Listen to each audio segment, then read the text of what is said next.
Maybe we should all just go home now.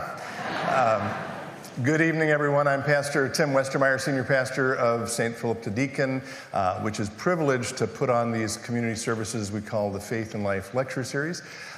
Thank you all for being here. Thank you to those of you who are at home for being here. This is the 22nd season of Faith and Life and the end of the 22nd season. So tonight you are experiencing the 110th speaker for this amazing community series.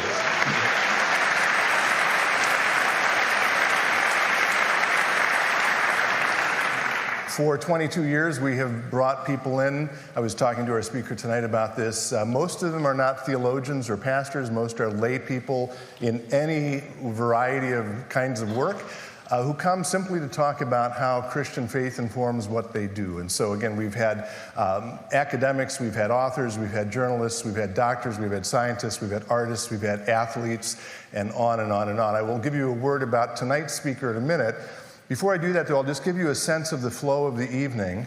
After I get down and I introduce our speaker, he'll be up here for 40 minutes or so for his talk. I'll have a few words of thanks after that. Following that, there will be a chance for Q&A. We've been doing Q&As for 22 years. This is a slightly larger crowd than most. So in terms of setting expectations, I really do believe very strongly in giving people a chance to ask their questions directly, and so there's a mic there and a mic there. For those of you at home, you can either write your questions into the box below the live stream, or you can email us a question at social, S-O-C-I-A-L, at spdlc.org, so social at spdlc.org. My point about the large attendance is I'm going to guarantee we're not going to get through all the questions, okay? So there will come a point where I will call last question. I'm just going to ask, please don't hate me, okay? Please accept that, and there'll be a chance, by the way, after the talk to chat with our speaker. We have a bookseller here, Subtext Books. You can buy a book. He'll inscribe it. So our speaker tonight is an author. He is a columnist. He is someone who many of you know probably through PBS, through the NewsHour. Interestingly, he's been really important to this congregation. I've shared a little bit about this with him. Two of his books, one, The Road to Character, which came out in 2015, I believe, and more recently, How to Know a Person, which he is speaking about tonight, were really important for how we think about what we do as a congregation and have been an important part of our strategic planning and reflecting on the culture in which we live. Every speaker that we have, I always ask them for something that's a little off the beaten path or a quirky interest or hobby that they have that might not be on their formal bio. In his case, I didn't have to do that because those of you who know this book, How to Know a Person, which again he's talking about tonight, it's a book really at some level about how to have an effective conversation. And so among many other things, he gives you tips for questions you can ask people. One of those, which I have grown to love, is what's your favorite unimportant thing about yourself? You can reflect on that and share your answer with someone later. His answer, though, or one of his answers is, I like early Taylor Swift better than late Taylor Swift. So will you help me welcome author, columnist, PBS consultant, and early Swiftie, David Brooks.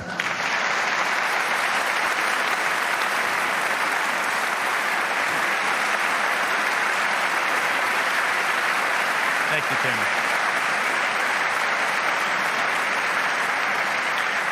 I asked that question of a very prominent theologian once, and I learned that he watches way more trashy reality dating TV than I wish.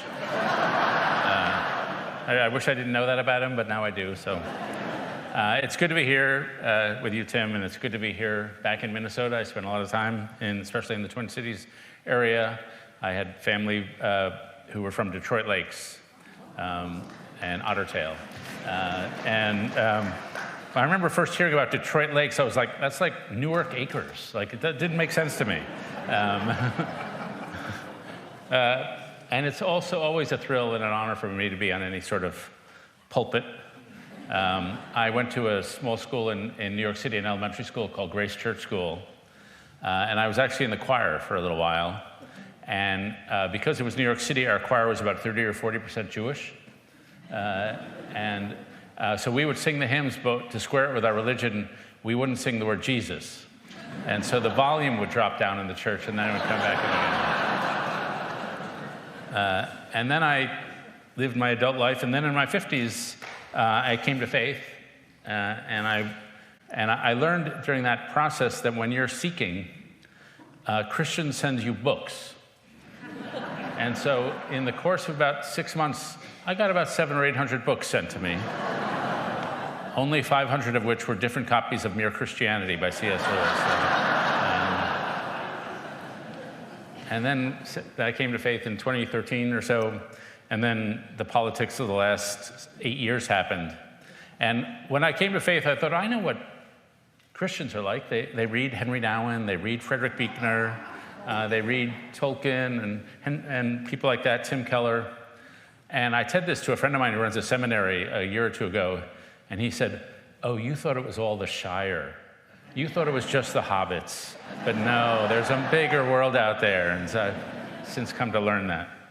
So I'm going to try to talk a bit about faith, a bit about the world we're in right now, so we can have questions about that later, and a bit about human connection. And I am not naturally the sort of person who is good at talking about human connection. If you ever saw that movie, Fiddler on the Roof, you know how warm and huggy Jewish families can be? And they're always singing and laughing and dancing. And so I came from the other kind of Jewish family. And so the slogan in my household was, think Yiddish, act British. And so we're super emotionally reserved, stiff upper lip. And then when I was 7, I read a book called Paddington the Bear. And I decided at that moment I wanted to become a writer. And being a writer is a lonely profession. It's a pretty solitary profession, so human connection is not really required. But being a writer was part of my identity, and I remember in high school I wanted to date this woman named Bernice, and she didn't want to date me, she dated some other guy. And I remember thinking, what is she thinking? I write way better than that guy. And so those were my values. And then when I was 18, the admissions officers at Columbia, Wesleyan, and Brown universities decided I should go to the University of Chicago. If you know anything about Chicago, the famous saying, it's where fun goes to die. It's not actually a social circus there at Chicago. It's super cerebral, super intellectual.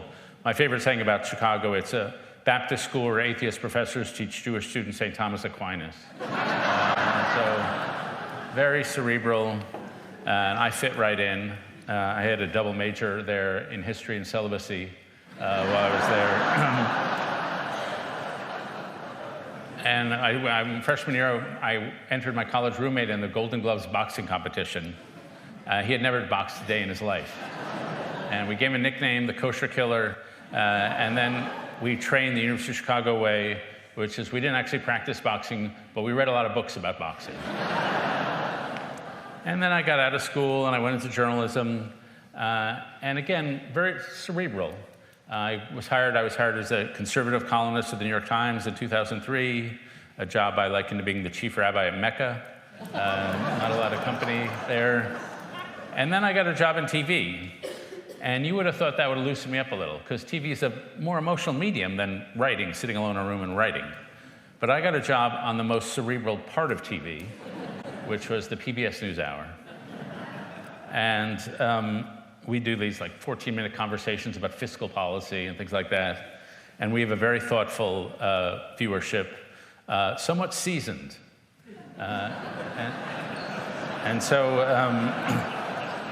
If a 93-year-old lady comes up from the airport, I know what she's going to say. I don't watch your program, but my mother loves it. So all this to say is I'm not naturally that social, and so I had to work on it. And so I wrote a book called The Social Animal. I wrote a book about emotion to learn what emotions are. And then I wrote a book, as Tim said, called The Road to Character, to try to understand what character development was. And I learned writing a book on character doesn't actually give you good character. And even reading a book on character doesn't give you good character. But buying a book on character does give you good character.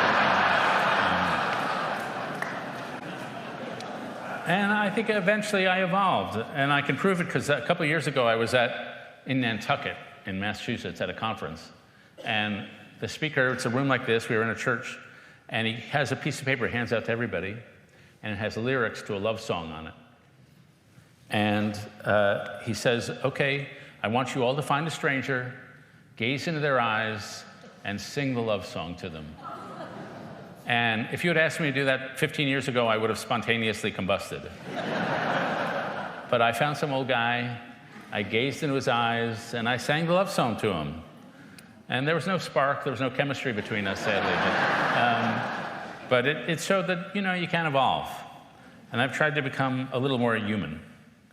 Now, the problem is that as I've become slightly more human, American society has become slightly more dehumanized. And so I won't recite all the statistics, just a few. You probably know mental health crisis. The mental health problems are rising significantly. Depression rates by about 30%. 36% of Americans say they're persistently lonely. 45% of high school students say they're persistently hopeless and despondent. The number of people in America who say they have no friends is up by fourfold since 2000. The number of Americans not in a romantic relationship is up by a third since 2000. The number of Americans who rate themselves in the lowest happiness category is up by 50% since 2000.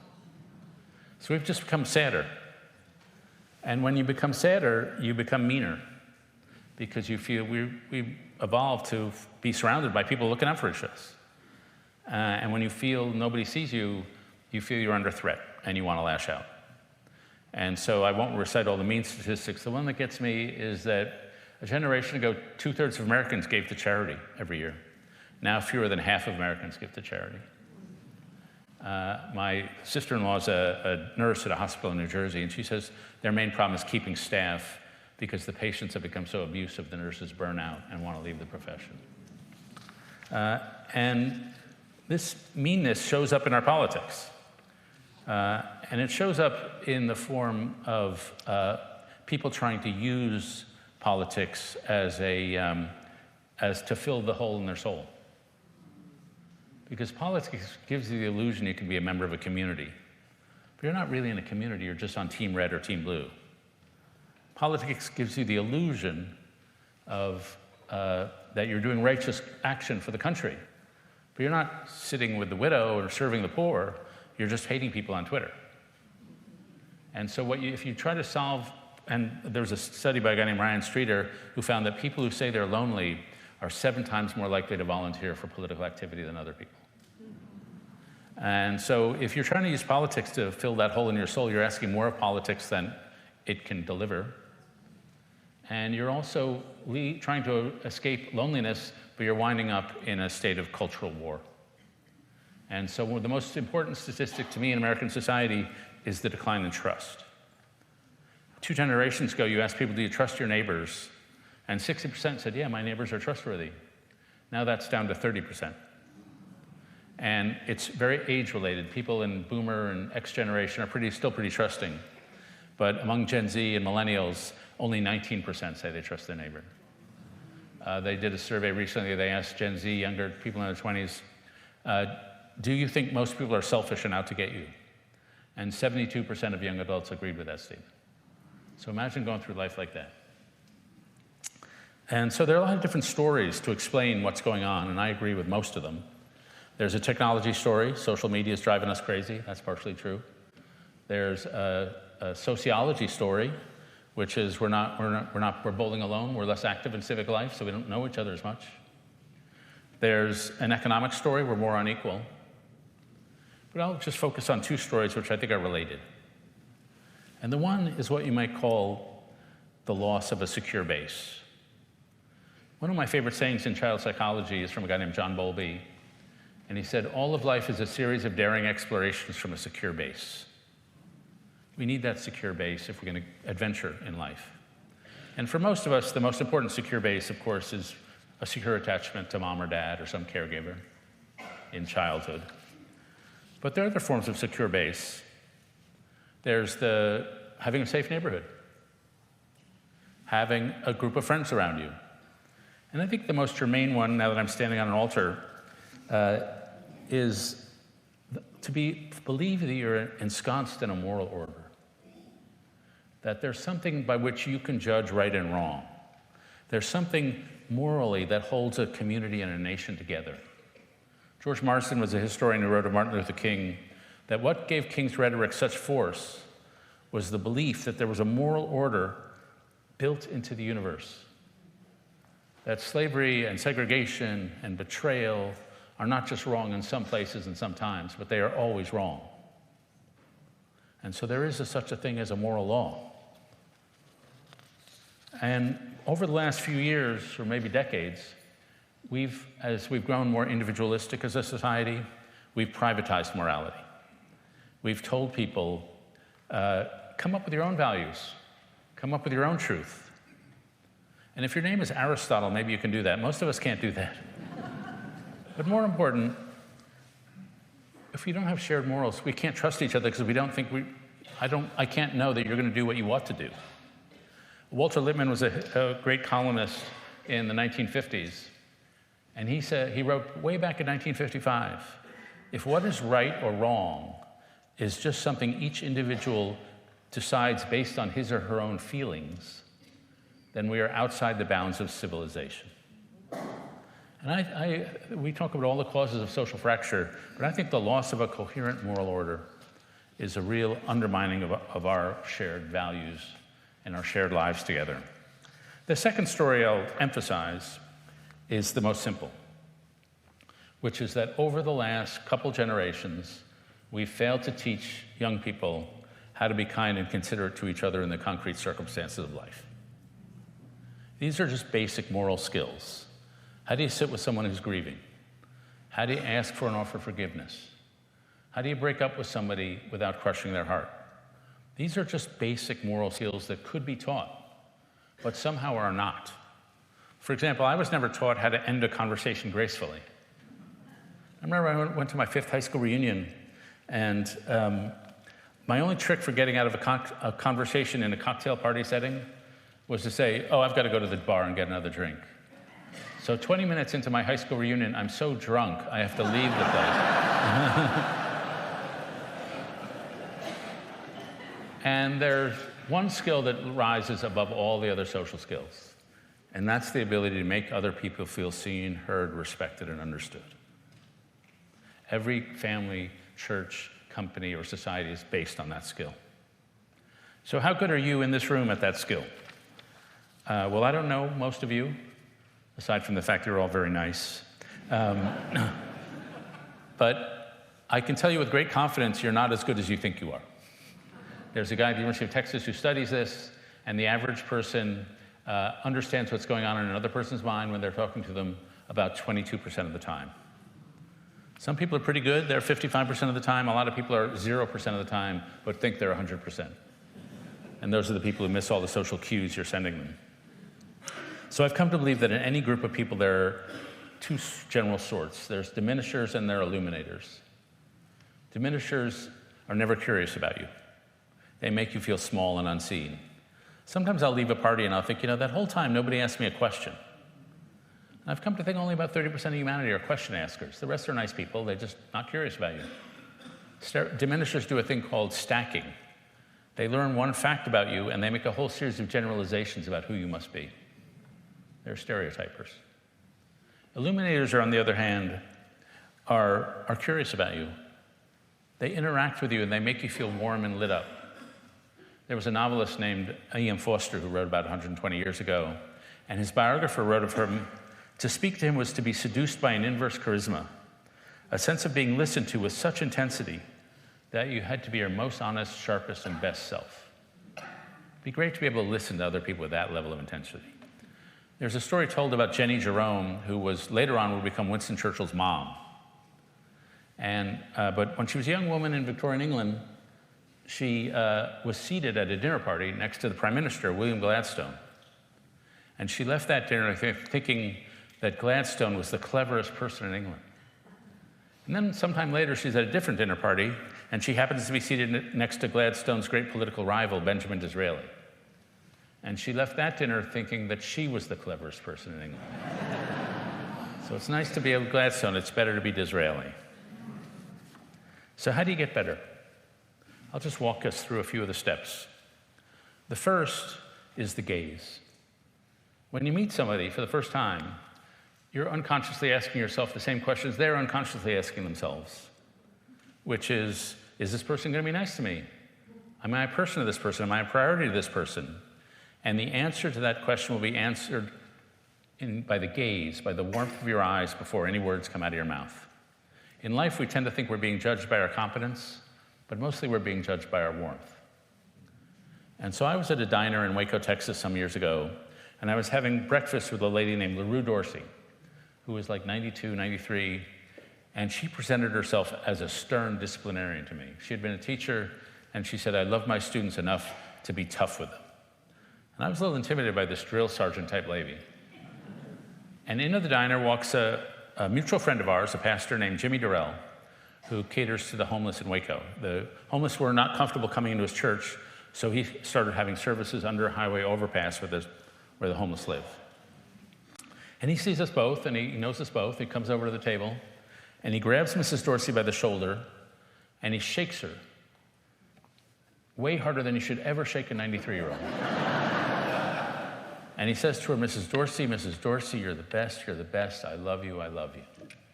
And that stern drill sergeant lady I'd been talking to turns in an instant into a bright, eye-shining 9-year-old girl. He had brought forth a different version of him with the warmth of his gaze. And that's partly because Jimmy is a warmer personality than I have. But it's also because he's a pastor. And so when he meets anybody, he meets somebody made in the image of God. He meets somebody of a soul of infinite value and dignity. He meets somebody so important that Jesus was willing to die for that person. And I don't care if you're Lutheran or Presbyterian or Christian or Jewish or Muslim or atheist or whatever, but greeting each person you see with that level of reverence and respect is an absolute precondition for seeing them well. So that's the gaze. The second is accompaniment. Most of the time in life, we're not having deep conversations. We're just hanging out. We're picking up our kids. We're playing golf, whatever.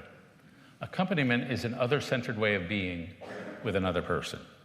Think of the way a pianist accompanies a singer trying to make her shine. So it's just thinking about what's going through this person's head right now and trying to be other-centered. Sometimes accompaniment is just showing up for people. I had a student named Jillian Sawyer, and I had her as a grad student. But when she was in college, her dad got pancreatic cancer. And they had the conversation that he probably wouldn't be around to see a lot of her big events, like her wedding. And some years later, he died after college, and in between college and grad school, she was invited to be a bridesmaid at a friend's wedding. And she watched the father of the bride at that wedding give a beautiful toast to his daughter. And then it came time for the father-daughter dance. And Jillian decided, it's still a little too soon. I don't want to see this. And so she went to the ladies' room to have a cry. And when she got out of the ladies' room, she noticed that all the people at her table and the adjacent table at the reception were waiting there in the hallway for her. And she wrote a paper about what happened next, which she's given me permission to quote. She wrote, "What I will remember forever is that no one said a word. Each person, including newer boyfriends who I knew less well, gave me a reaffirming hug and headed back to their table. No one lingered or awkwardly tried to validate my grief. They were there for me, just for a moment, and it was exactly what I needed." So somebody at one of those tables had the presence of mind to say, let's go be in the hallway for Jillian. And that's accompaniment. The third and most important part of getting to know somebody is conversation. You can't guess what's in somebody else's head. You have to ask them.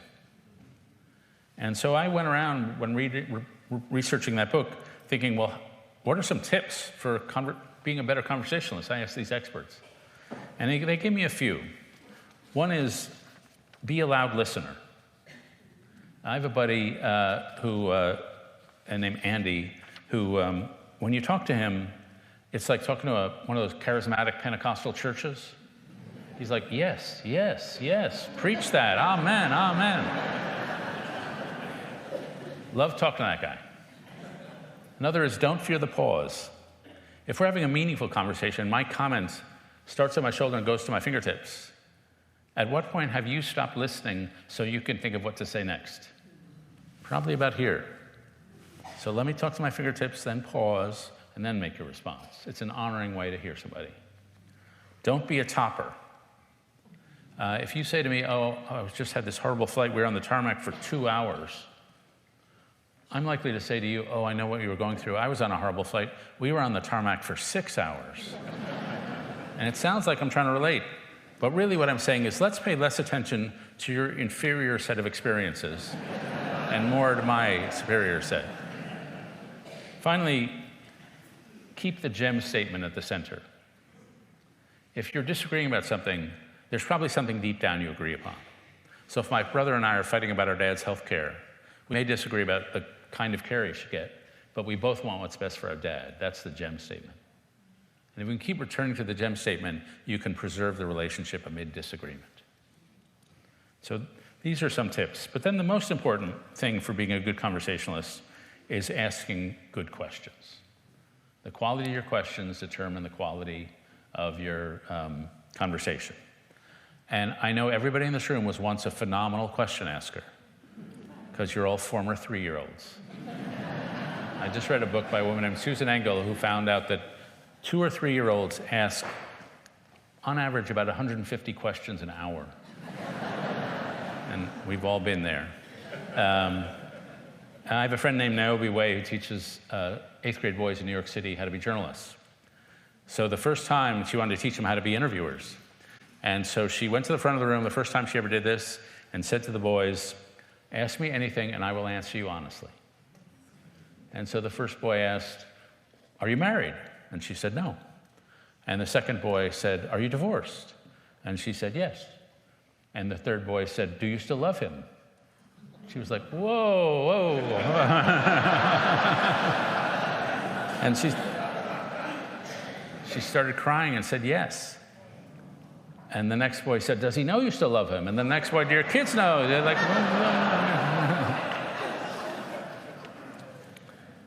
And so I like to ask, when I get to know somebody, I like to ask questions that get them thinking about their lives in a new way. They're sort of 30,000 feet questions. And so if this 5 years is a chapter in your life, what's the chapter about? Or what crossroads are you in the middle of? Most of us are in the middle of some life transition. What crossroads are you in the middle of? If you died tonight, what would you regret not doing? What would you do if you weren't afraid? I had a friend who was being interviewed for a job, and he asked, what would you do of the job interviewer at the end of the interview? What would you do if you weren't afraid? And she started crying because she wouldn't be doing HR at that company. I used to ask my students at Yale, what would you do if you weren't afraid? And every year after class, a couple would come up to me and say, you know, I wouldn't be at Yale. It's a great school, but it's not right for me. But I'm afraid to lose the prestige. And so fear plays a role in our lives. Now, so far I've been talking about conversations that are normal. We happen to now live in hard and divided times. And we have to have a lot of conversations across differences and often across angry difference. And I can't tell this story from a pulpit, but I was at a baseball game, and a guy turned around and in the 9th inning and said, are you David Brooks? And I expect him to say, I said, yeah. And he said, I thought he'd say, yeah, I like the NewsHour or whatever, I read your column. You're gonna have to use your imaginations. He said, you're a bleepity bleep bleep bleep bleep, like he just cursed at me for a while. And then his hand's shaking, and he was like, I'm in the presence of evil. And my son was there, who's significantly larger than I am. And he said, sir, please calm down, we're just trying to watch the game. And he said, you should be ashamed to have that guy as your dad. And then my wife said, sir, please. And he said, go off me, woman. And he was like really in a tirade. And I wrote a book about seeing others. So I naturally should have said, sir, let's talk about this and see, let's get to know each other. But sadly, I have testosterone. And so I was a little harsher back than I should have been. And actually, my wife was a better person than me, was angry, really angry with me after. And I've come to believe when somebody critiques you from across some ideological difference, Your only job is to stand in their standpoint. It's to ask them 3 or 4 or 5 different ways, how'd you come to believe that? I never ask people, what do you believe anymore? Because I want them to get in storytelling mode. So I ask, how'd you come to believe that? And then you get them telling about some experience or something. And if you ask them those questions, you may not agree and they may not like you at the end, but at least you'll show them the respect that comes with curiosity. And there's a really great book called Crucial Conversations by a guy named Joseph Grenny and a bunch of other authors. And they say every conversation takes place on 2 levels. What we're nominally talking about and the flow of emotion passing between us as we're speaking. Everything we say to each other is either making us feel more respected or less respected, more safe or less safe. And Grenny and the authors write, in any conversation, respect is like air. When it's present, nobody notices, but when it's absent, it's all anybody can think about. So showing people that respect across conversations. Now, these days, I ask people to tell me about a time somebody really got them, a time when they really felt seen. And a lot of the stories are kind of normal. Like a woman who was in her late 30s told me, when I was 13, I had my first drink of alcohol, and I went to a party, and I got so drunk, my parents dropped me off at my front porch, and I couldn't get up. And my dad, who was a strict disciplinarian, came out, and I thought he was going to scream at me all the things I was already thinking in my head. I'm bad, I'm bad, I'm bad. Instead, she said, he just scooped me up, carried me inside, laid me on the sofa, and said, there'll be no punishment here. You've just had an experience. And that's like a nice bit of fathering. But 25 years later, she remembered that moment as a time when somebody got her. The number 1 category people mention when I ask them who got you is teachers. I have a friend whose daughter was in 2nd grade, and she was suffering. She was just struggling in school. And the teacher one day said to her, you know, you're really good at thinking before you speak. And that turned what the girl thought was her social awkwardness into a strength. And it turned the girl's year around, because the teacher believed in her. When he told me the story, I was remembering my 11th grade English teacher, Mrs. Dewsnap. And I remember one day in class, I was making some smart-ass comment, which is now my job. And she said, David, you're trying to get by on glibness. Stop it. On the one hand, I was humiliated in front of the whole class. On the other hand, I thought, wow, she really knows me. I'm so honored. Rabbi Elliot Kukla had a congregant in his synagogue who had suffered a brain injury. And sometimes, even when she was just walking across the floor, she would just fall to the ground. And people would pick her up. And she told Kukla, I think people rush to help me up because they are so uncomfortable with seeing an adult lying on the floor. But what I really need is for someone to get down on the ground with me. That's a good definition of empathy. Not doing what makes you comfortable, but getting down on the ground with another human being. Sometimes in history books, I come across somebody who got somebody else. I was reading a book about Franklin Roosevelt, and in the early New Deal's days, like 1934, 35 or so, he had an Oval Office meeting with a 28-year-old House member of Congress, named Lyndon Johnson. And after Johnson left the Oval Office, FDR turned to his aide, Harold Ickes, and said, you know, Harold, that's the kind of uninhibited young pro I might have been as a young man if I hadn't gone to Harvard. And then he continued, in the next couple of generations, the balance of power in this country is going to shift to the South and West. And that kid, Lyndon Johnson, could well be our first Southwestern president. That's pretty good. Sometimes the moments I read about are beautiful. There's a beautiful memoir I read. I'm already plagiarizing. Called Lost and Found by a woman named Catherine Schultz. And the book is mostly about her dad, a guy named Isaac. And Isaac sounds like the best dad ever. He was warm, he had opinions about everything from whether apple cobbler is better than apple crisp. And he told them hilarious stories. And then at the end of his life, he just grew silent when he got really sick. And this befuddled the family and his doctors because talking was what Isaac did. But he just stopped talking. And on the last day, the family gathered around him and they wanted to say the things they didn't want to leave unsaid. And in the book, Schultz describes what it was like. My father, mute but seemingly alert, looked from one face to the next as we spoke, his brown eyes shining with tears. I had always hated to see him cry and seldom did, but for once I was grateful. It gave me hope that for what may have been the last time in his life, and perhaps the most important, he understood.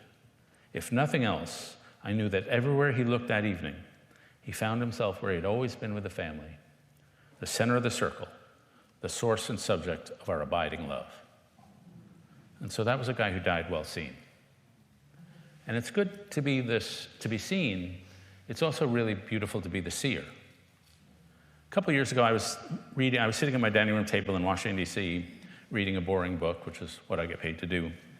And my wife walked in the front door, and she paused on the threshold. And it was summertime, and the sun was coming in behind her, and she just stood there with her eye resting on an orchid that we kept on the table by the front door. And she didn't even realize that I was there in the room, because that's the kind of charisma I have. And I looked up at her and I thought, I really know her. I know her through and through. And if you'd asked me what I knew about her at that moment, it wasn't like her resume. It wasn't even the way I would describe her to a stranger. It was just like the whole ebb and flow of her being. The lifts and harmonies of her music, the incandescence of her personality, the occasional flashes of fierceness, the occasional insecurities. And it was like almost as if I wasn't seeing her, I was seeing out from her. And when you really know somebody well, you have a little glimpse of how they see the world. And if you had asked me how I was looking at her at that moment, I wasn't inspecting her. I wasn't really even observing her. The only word that I can think of in the English language that describes it is a biblical word. I was beholding her. And it just was a great moment. And I told it, a couple weeks after it happened, I told it to two friends of mine, a couple, and they said, yeah, that's what we do with our grandkids. We just behold them. And it's a beautiful way of seeing. And we're commanded to try to see the way Jesus sees. And that's the way he saw. So we live in a tough time. The famous dates of our era are hard dates. September 11th, January 6th, October 7th. It's tempting to be pessimistic. But I remain an optimist about this. In 2020, I read a book called The Promise of Disharmony by a guy named Samuel Huntington, a political scientist at Harvard. And he writes in this book that when he looks back on American history, he happens to notice that there's some weird 60-year pattern. That every 60 years or so, America goes through what he calls a moral convulsion. And a moral convulsion is when people get disgusted with established power. People want to tear everything down. Social trust plummets. Marginalized groups demand inclusion. A young generation comes on the scene with passionate fervor. There's new communications technology. He says this happened in the 1770s with the revolutionary generation. It happened in the 1830s with Andrew Jackson's populist era. It happened in the 1890s with industrialization and the progressive era. And it happened in the 1960s with the assassinations and the riots and the bombings. People forget there were 4,000 bombings on American college campuses in 1969. It was a brutal time. And so writing in 1981, he said, I don't know if I believe in the 60-year pattern, but if the pattern holds, then sometime around 2020, we'll go through another moral convulsion. I was like, well done, Professor Huntington. And the good news, we come out of them. And the pain you go through at those times is part of the solution. I often ask people, tell me about the experience that made you who you are. Nobody ever says, I took this vacation to Hawaii, it was fantastic. That made me the person I am today. Nobody ever says that. It's going through some hard time. It's going through a process of rupture and repair. Paul Tillich, the great theologian, said that moments of suffering interrupt your life and remind you you're not the person you thought you were. They carve into the floor of your basement of your soul, and they reveal a cavity below. And then they carve through that, and they reveal a cavity below. And in those moments, you know yourself better than you ever did. And you see that only spiritual and moral food and relational food will fill those cavities. I went through a hard time, and somebody gave me a Henry Nouwen book. And he writes in this book, you have to stay in the pain to see what it has to teach you. And I thought, screw that, I want to get out of the pain. But he was right. And Tim and I were talking about Frederick Buechner. He said in those moments of suffering, you can either be broken or broken open. And so in my moments of suffering, I said, well, I've got to get broken open. I'm not going to cover myself up. I'm going to grow more vulnerable. And as a country, we have to grow more vulnerable with each other. And so when you look at these 60-year moments, we go through the hard times, but then we do come out of them.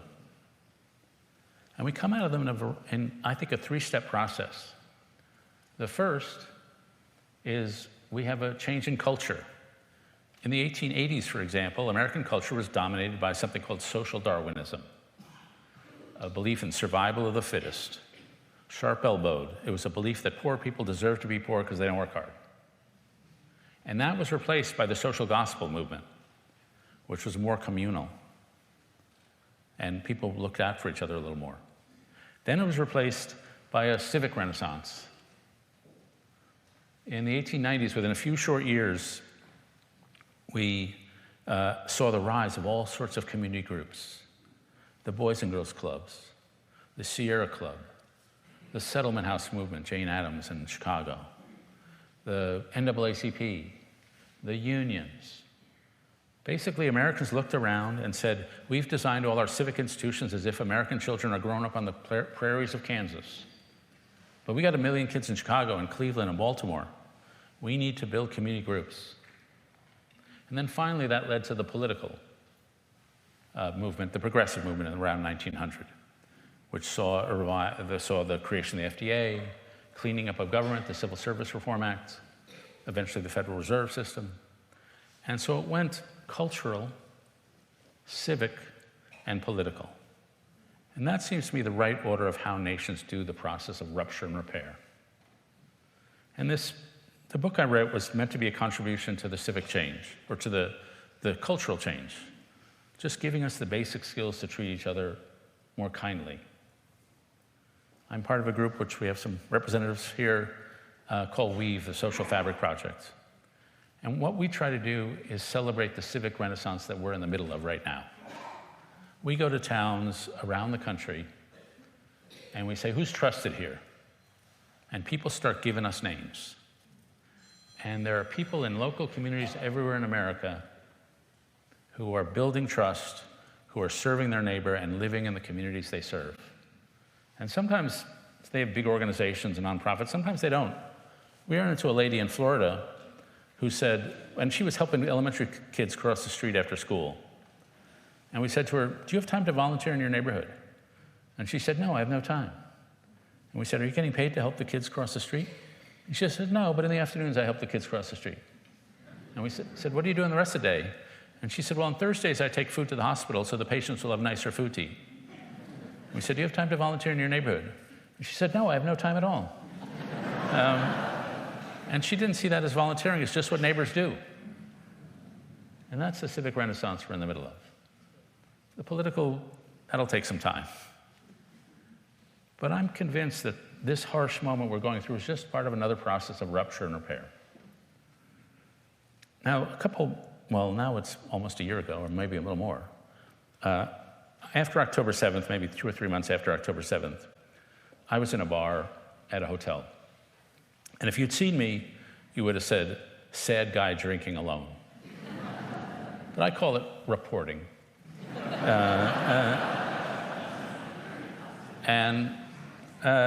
I was scrolling through all these brutal images from the Middle East.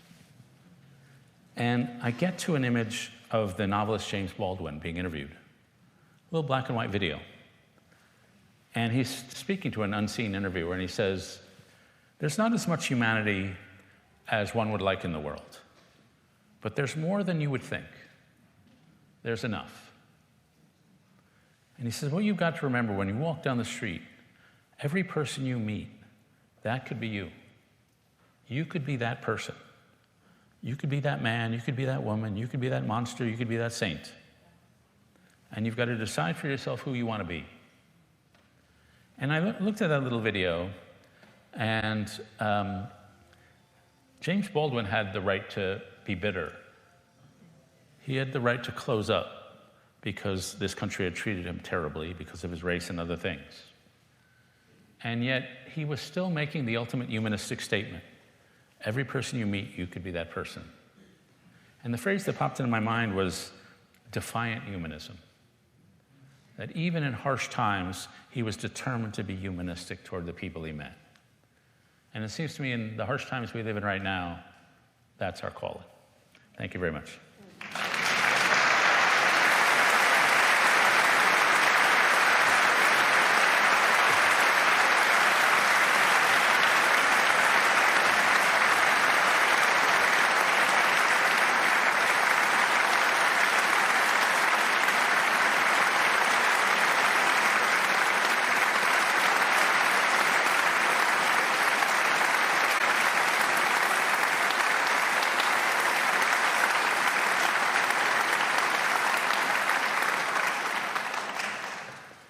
Thank you.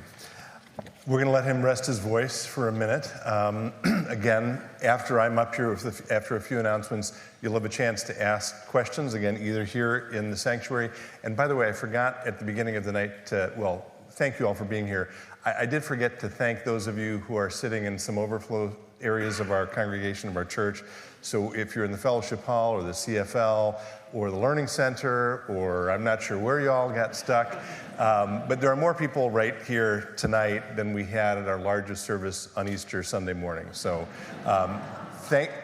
that's a great thing. It's a great thing. So thank you all. I hope that the audio and the video has been working well, and we're grateful for your accommodation for a wonderful event. And again, thank you to those of you joining us online. So again, questions will be asked in a minute. If you have some questions, I'll invite you to come up to the mics if you're here. Again, if you are sending them in from home, email social@spdlc.org, or you can enter them into the box. Please keep your questions brief, and as someone who does something like this said once, please end with a question mark.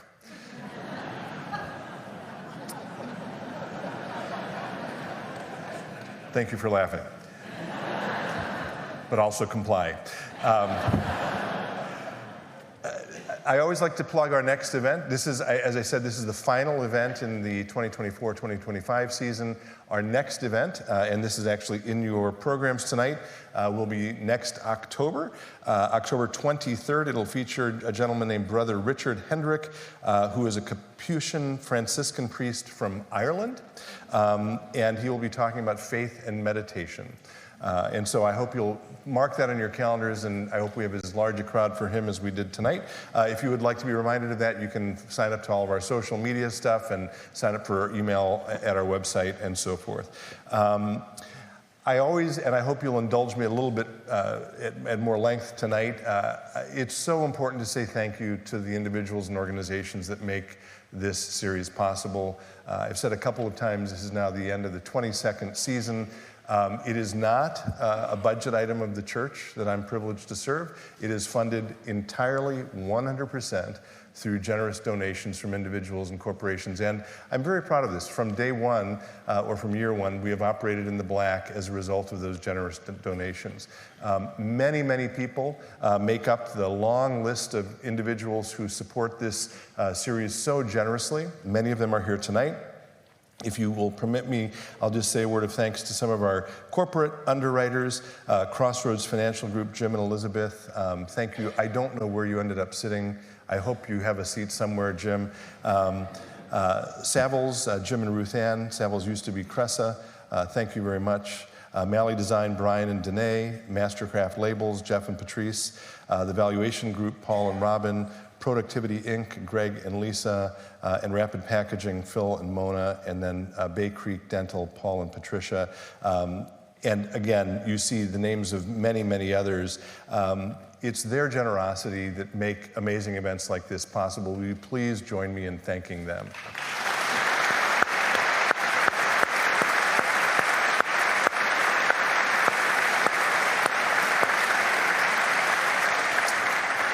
I also want to, at this point, I would typically be saying thanks to a gentleman named Jeff Elstad. If you've been at events like this before, you'll know that he's been our intro and outro guitarist from the very beginning of the series. Earlier today, he let me know there was a family emergency and he was not able to join us. So Jeff, I don't know if you're watching, but if you are, thank you for your music. So Toivo Hannigan has been with us tonight. Toivo, thank you for your music. Thank you. And I also want to say a word of thanks to Subtext Books. Again, books are available for sale. If you didn't have a chance to purchase one before, I know that their representative will be out there in the fellowship hall afterward, into the narthex afterwards. One thing I didn't ask at the very beginning, which I usually do, and this will be the last thing I say, and then we'll bring David back up, is I do want to just find out how many of you are here for your first ever Faith and Life event? Wow, okay, beautiful, lovely. Special welcome to all of you. Yeah, great. Thank you for coming out on a rainy night. So, David, I'll ask you to come back up.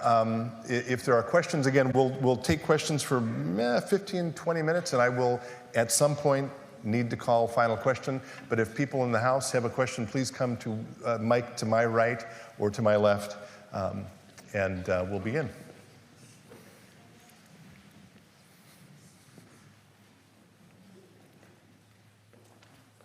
Start over here. I am fascinated with this idea of accompaniment and the beauty of how that relates to just being here with this organ and thinking about music. Accompaniment in your book, you say, happens in an unhurried space where in the midst of play, people relax and connect.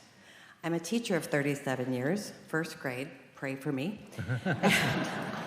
I worry that we're losing that intergenerational place to be unhurried and relax and connect.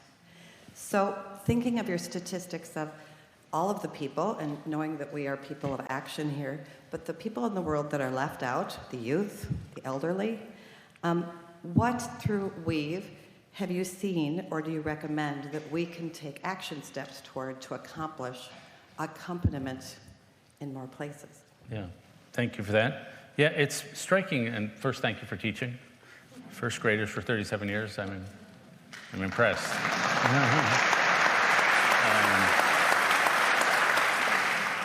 As you were speaking, I was reminded, my eldest son was born in Brussels. We lived in Brussels.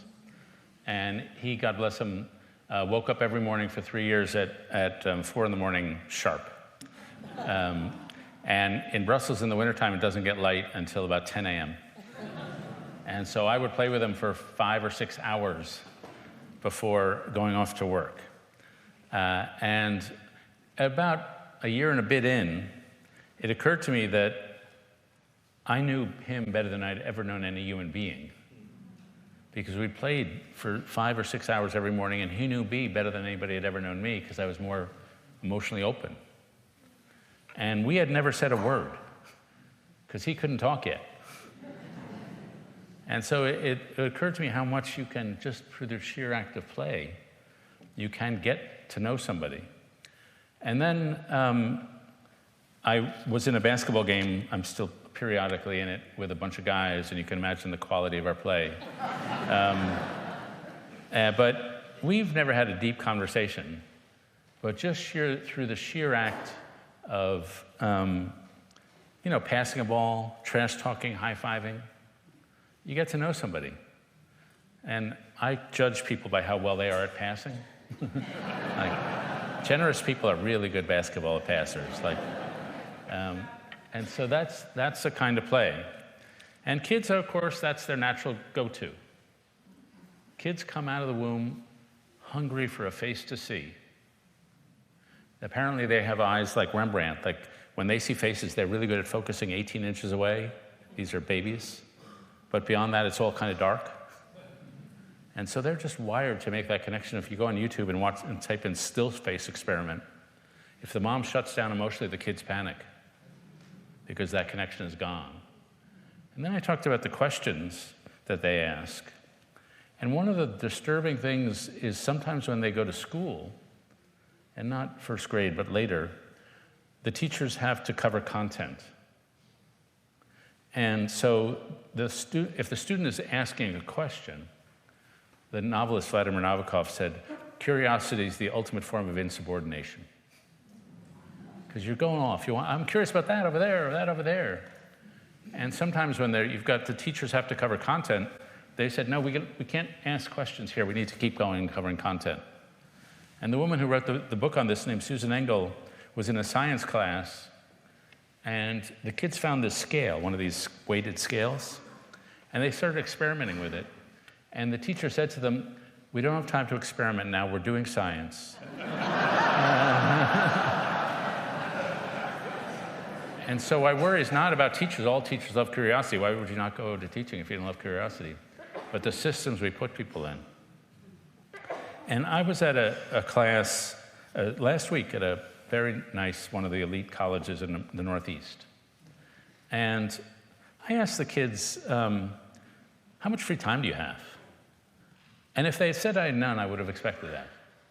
But the answer was, oh, I hate free time. If I see an empty thing in my schedule, in my calendar, I fill it with something. And we've so programmed them to fill their time that they don't have time to just explore. And I told them when I went to college, I would finish class at 1 and dinner wasn't until 6. So I'd go to the library and I'd just wander around the stacks reading whatever seemed interesting to me. And that was like half my education right there. And we have sort of sucked that out of them, especially at the elite level. And one of the students I talked to he said, well, he was a senior, but he said, I got a job offer from an investment bank beginning of sophomore year, which I took. I was like, how do you know what you want? Beginning of sophomore year, how do you know what you want to do with your life? But the banks understand that the kids are uncertain. They don't like ambiguity. And so they give them these offers, and they suck them in at sophomore year. And so the kids don't have a chance to explore. And so I worry about living in a culture that, where we don't allow that just exploration, period. And we get them overscheduled, we get them overprotected, and all the play is adult supervised travel sports. And so I worry about that loss of play and really a loss of accompaniment. Thank you for the question. Hello, thank you for your talk, and that all you do for us in the nation, giving us hope. As I was listening to you, a sort of image came to mind that you were baking a cake and giving us some ingredients, for how to get to know a person, and you add this and you add that. And I think sometimes when we do that, especially in psychology, we're looking at dyadic relationships, and we think that we miss that there's an actual bowl that all this actually has to be contained in. So I'd be curious, where are those places, those containers, do you think, where these interactions can happen, and how do we build them up? And some of your work with the Weavers, I think, might inform. One of the things that Weavers have is a technology of convening. Sometimes it'll just be a barbecue table. I met a Weaver in Louisiana who he wants to help young men, young boys, adolescents. And so he has a bike club. And so we're not having a heart-to-heart, but we're riding a bike and we're talking. In Chicago, there's a group called Becoming a Man, which is for gang members, you know them. And they have check-ins. How are you doing spiritually? How are you doing emotionally? How are you doing physically? And the guys who have all this armor, they check in. And I ran into a woman who said, she didn't have any organization, but she said, I practice aggressive friendship. And so she's the person who, in the neighborhood, organizes the Super Bowl party, organizes the July 4th. And she said, she was in a rural part of the country, and she said, when I go to the Walmart and I need to get out of there fast, I look down the aisle to make sure I don't know anybody, because I know so many people here, it takes me an hour and a half to get out of the Walmart. And so I was fortunately part of a community which had a technology of convening. And I was going through a hard time in my life. And I was invited over to a couple's house named Kathy and David. And they had a kid in the DC public schools named Santi. And Santi had a friend named James, whose mom had some issues she was dealing with. And she couldn't always feed or house her son. And so they said, well, James can stay with us if he wants. And then James had a friend, and that kid had a friend, and that kid had a friend. And by the time I went over to that house on a Thursday evening one time in about 2014, there were 40 kids around the dinner table and 15 mattresses around the house. And I walk in there, and 17, we call them kids, but they were like 16, 17. And I greet them, and I reach my hand out. We said, we're really not supposed to shake hands here. We just hug here. And I'm not the huggiest guy in the face of the earth, but I went back to that dinner table for the next 7 years every Thursday night. And we vacationed together, we did holidays together, and those kids beamed, and it was that table. We went around the table, we talked about the high point of our life, the low point of our week, and it was that table was the technology of convening. And the kids beamed their love at you, and they demanded you beam it back. And so that was a container for us all. And so I do think we need to fill our lives with those kind of containers. And the people that don't have them, it's hard. And so it's, Minnesota's atypical because you guys have a lot of what they call social capital here. You have a lot of interweaving social connections. Thank you, Norway. Thank you, Sweden. But a lot of people don't have that. So the container is not, you're right, it's not just individual, it has to be a social container, a set of containers. I'm going to, if you don't mind, we've got a ton of online questions, and they tend to not get asked quite as much, so I'm going to insert an online question here. Thank you again to everyone who's sending them in. You state that the past several generations have not been taught the skills they need in order to see, understand, and respect other people in all their depth and dignity. Do you have any hope that this trajectory can be changed? And if so, how do we go about it? Yeah, our founders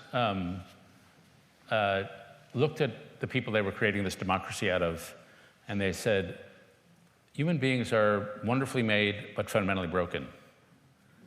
And if we're going to make a democracy out of these people, we have to do a thing called moral formation. We have to help them become better versions. And my favorite definition of moral formation is from the Gospel of Ted Lasso, which is that he said, he was asked his first season what his goals for his football team were, and he said, I'm just trying to help these young fellas become better versions of themselves on and off the field. And it used to be from the founding, I think until shortly after World War II, institution after institution was doing moral formation. How do we help you become a better person? There was a headmaster at a thing called the Stowe School, and he said, we try to turn out young men who are acceptable at a dance, invaluable at a shipwreck. It's the kind of people you can count on.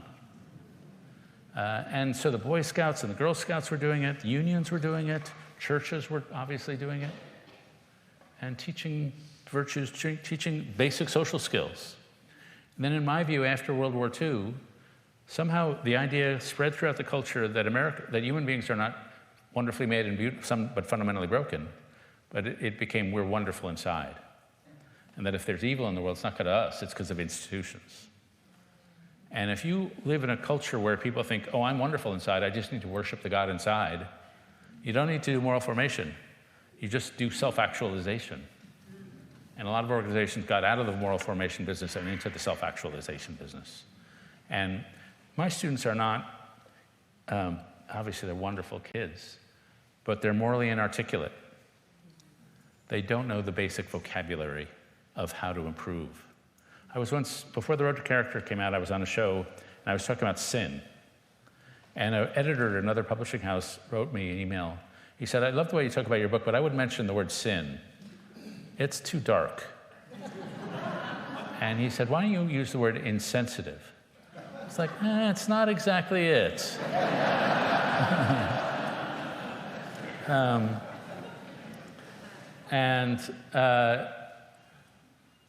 But I do think now people are rediscovering the need for moral formation and trying to do it in a pluralistic way. And so where's Mark Schwen, who I just saw him? Can you raise your hand? Back there. A gentleman who has in my view, the best anthology.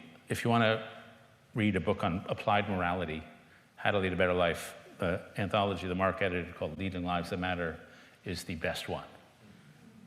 And I said that before the second edition when I was in it. But at Valparaiso, where it teaches, they study the great books, but then they have to put on a group production, a musical production. So it's not just the ideas, you actually have to work together and cooperate and do a production. And I hope I'm not butchering this story, but Mark wrote a fine piece about it for the magazine my wife edits called Comment. And we went to visit Valparaiso in northern Indiana. And I remember one of the challenges, I think I remember this correctly, that the students had to write the musical, play it, perform it, build the sets, all that kind of stuff. And I remember one of the people there saying one year they had a bunch of musicians, but almost all of them played the trombone. And so you got to design a musical with a lot of trombone music going. But that's an act, you come out of that different. And I have found there are certain institutions that are just morally formative. You meet a Marine, you know you've met a Marine. You meet a Morehouse man, you know you've met a Morehouse man. I happen to be part of an institution that was morally formative to me, which was, oddly enough, a TV show, the PBS NewsHour. The first 10 years I did the show, the host, as I hope all of you remember, was Jim Lehrer. And Jim was very reticent on the air, but when the camera wasn't on it, his face was very expressive.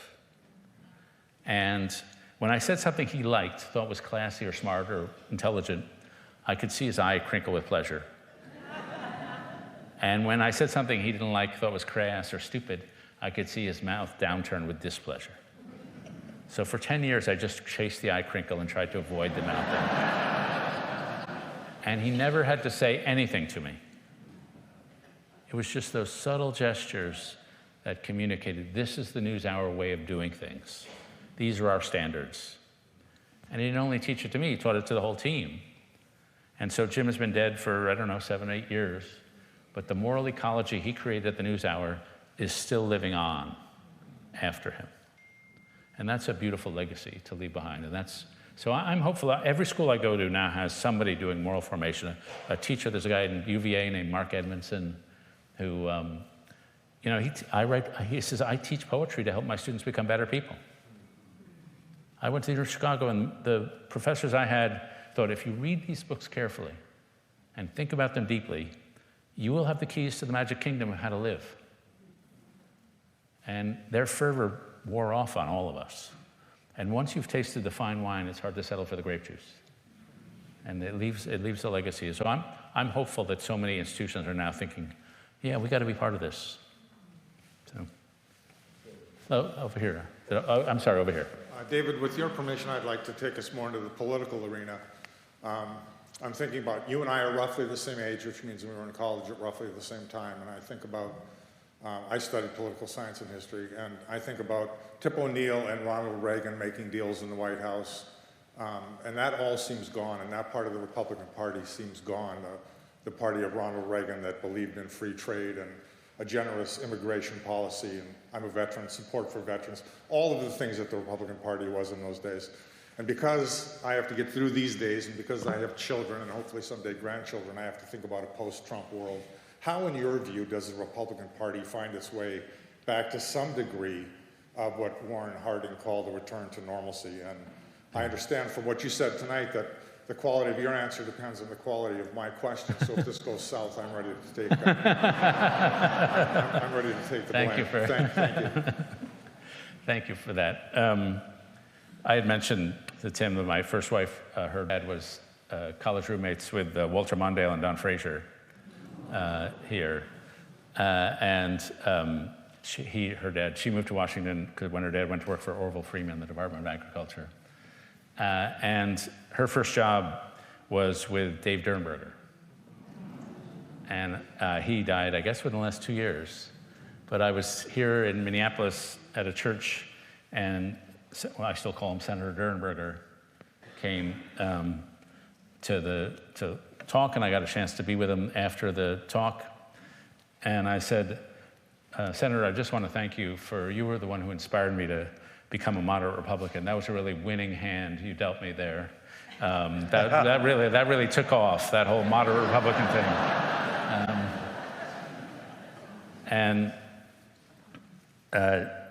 So, I miss those days. But I think what happened was, my general rule is that Donald Trump is the wrong answer to the right question. And that a lot of that social decay, that social fragmentation that happened, it's not equally distributed across America. It's highly bound by class. And class these days is not so much about economics, it's about education. And so we've created a society where the college-educated kids and affluent kids have an advantage.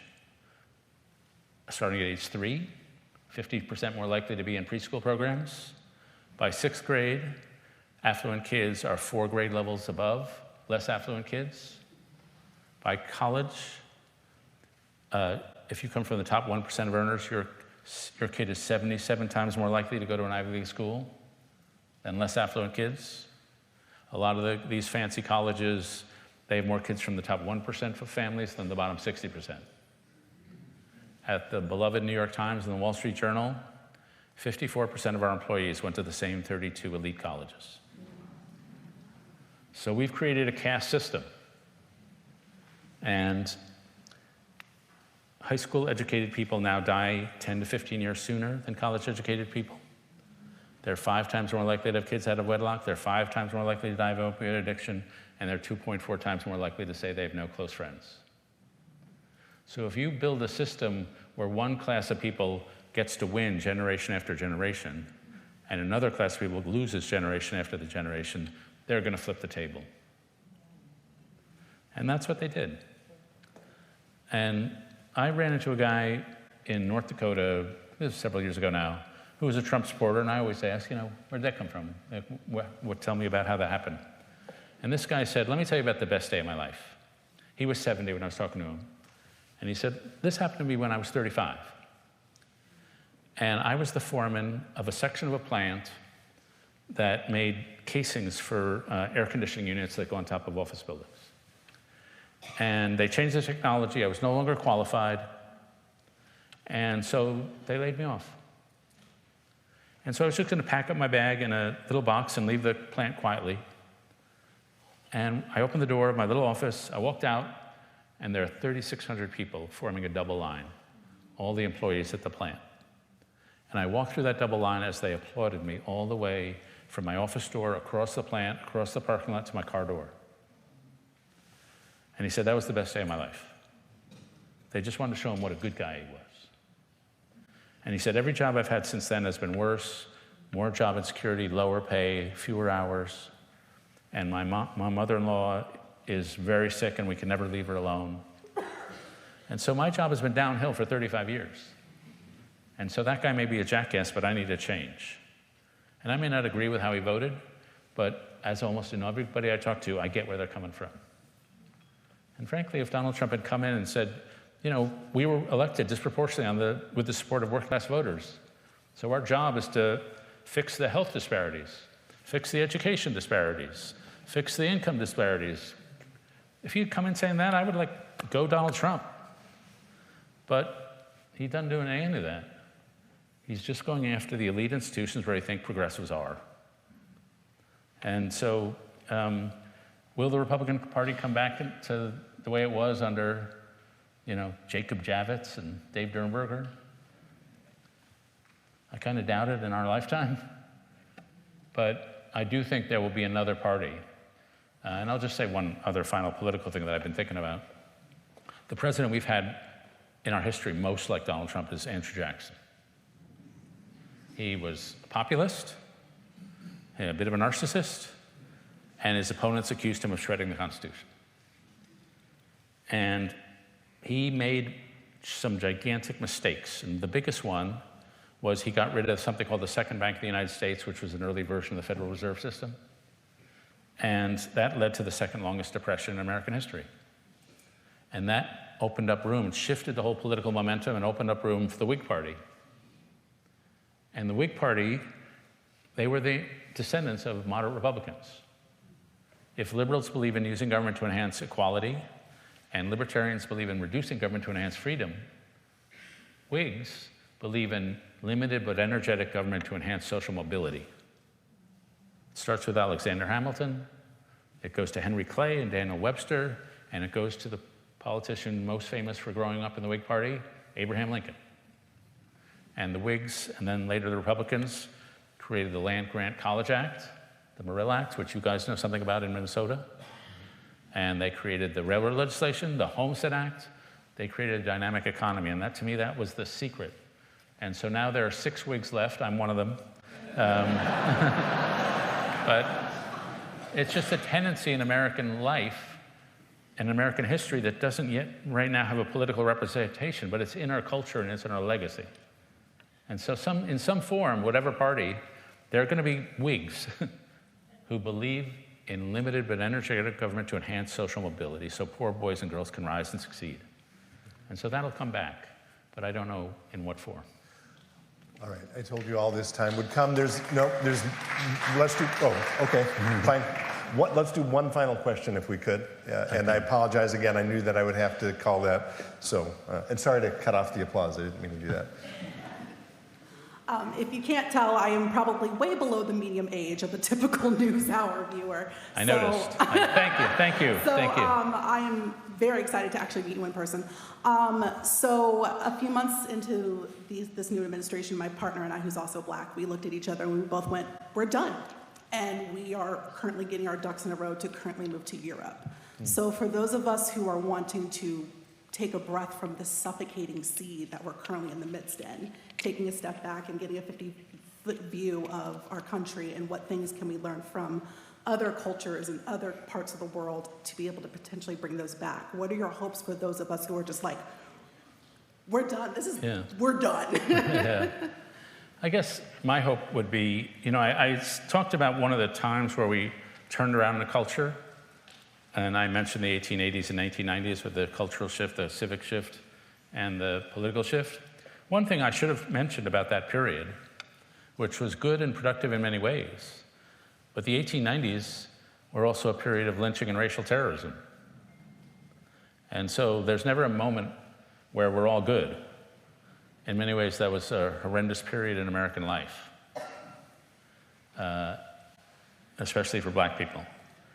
And so I hope we've made progress on that front in the last 130 years. And I hope that, we have slow, stumbling progress. And when I look back, and I was a history major, I don't know what your fascinations are, but I can't think of a time in American history I'd want to go back to.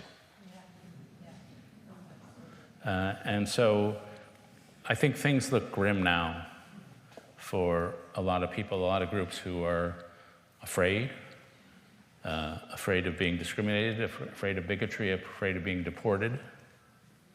And I've spent a lot of time on college campuses recently, and they don't know whether they can accept international kids anymore. And one of the things I think of the Trump administration is there are all sorts of groups we don't like, mostly foreigners. And so, but will that be a permanent state? I think it's a reminder of the undercurrent of American life that has been here since the beginning. But I guess I would, and I don't blame you for wanting to go to Europe. I ended my talk with James Baldwin. He decided to do that. But I would just ask you not to take your talents elsewhere. I'm thinking of LeBron James. I'm taking my talents to Miami. But the one thing, and again, I hope this doesn't sound to you like whistling through the graveyard, But one of the things, I have a friend named Tyler Cowen who's an economist, and he says, take a legal pad out and write on the left side all the problems in America. And then on the right side, write these words: America has more talent than ever before. And his argument is that column B is more important than column A. And when you think about American history, and we've built a great country, but think how much talent we squandered through most of American history. If you were a woman, your talents did not have, most of the time, full flowering. If you're black, your talents did not have an opportunity for flowering. If you're Jewish, if you're Asian, if you're Hispanic. And so, in my view, we're doing a little better at giving a wider variety of people of talents and harvesting all the wisdom and skill and interest and energy that they have. And so history, reading history, it reminds you how awful it always was in some ways. I grew up in New York, and I just read this biography of Thelonious Monk, the great jazz musician, and he was living on the West 60s in Manhattan, and there were brutal race riots. And now if you go back to the same neighborhoods, it's like Pilates studios. And so the ugliness has been there, but in my view, progress is there too. And so take some time. I would recommend France, maybe. But I hope you come back.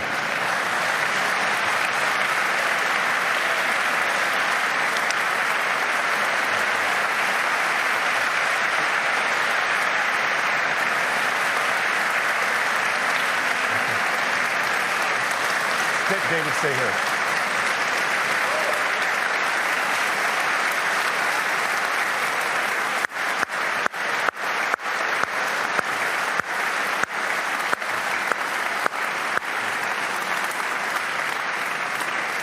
I forgot to tell you that don't applaud quite yet, although I understand the enthusiasm. We have I want to say thank you again for coming. Thanks to everyone who joined us online and in the outer darkness.